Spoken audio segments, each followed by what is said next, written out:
Čaute, všetkých vás do radu zdravím. Mimochodom som len dva, ten čo vážne zradí. Áno, presne tak, ale asi si to nepamatáš, keď mi už zrazu ani ruku nepodávaš. Veľa bolo veľkých rečí, že sme kamarádi, no kúknite sa mi, kedy z vás tu ostali. Hovorili ste si nekedy, že ste jak brati. Kde ste, ale teraz pýtam sa vás kamaráti. Tak čo, tak kde ste?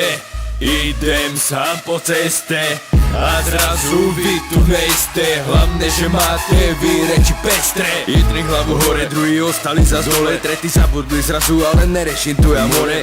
Ale chcem, aby pochopili, že som není ten, čo zabúda. Práve, že naopak veľa ľudí pribúda.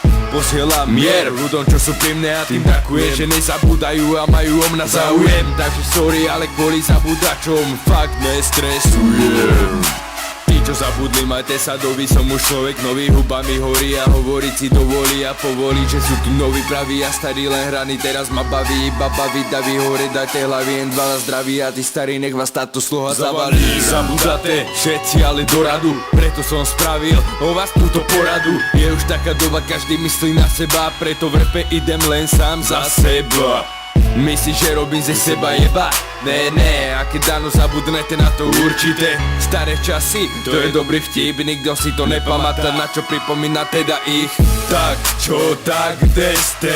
Idem sám po ceste a zrazu vy tu nejste. Hlavne, že máte vy reči pestré. Tak čo, tak kde ste? Idem